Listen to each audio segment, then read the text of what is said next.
Yes, I can definitely show you how to unlock your jaw.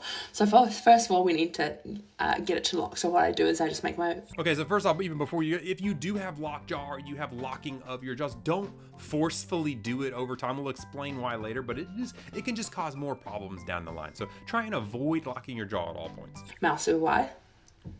Okay.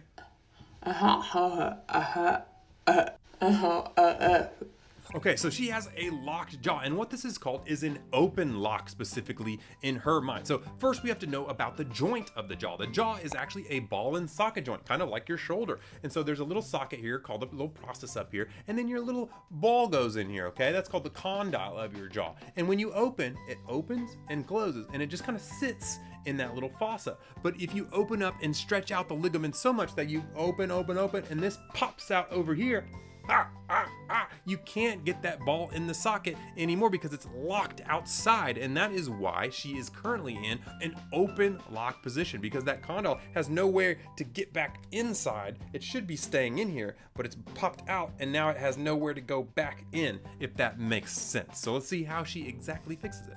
This is the point that people panic a lot too, because it's like kind of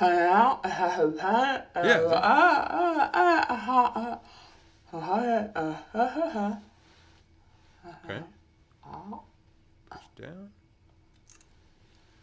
And there you go. So basically what I did... And that's actually a pretty good idea of what you do. In fact, we see a lot of people where this happens, where they literally wake up in the middle of the night and they're panicking because they can't close their mouth because they yawned, or they're slept on their pillow weird and their jaw messed up. But actually what you saw there is she put her back 2 fingers and pushed down. Now we talked about how you can open up your mouth and that can pop out of that condyle. And so you don't want to push up on your jaw because that won't do anything. But if you push down on your lower jaw, it moves that condyle down until it goes and pops back in. So yeah. Grab onto the back teeth, like back there. Instead of pushing it back up into your face, like what you think you need to do, you actually push it down. And you push your jaw down, and then it kind of like and then it'll naturally kind of pop back. Now, I actually you could do this, like pull down with your fingers, and that maybe work, just trying to like shimmy it down and back.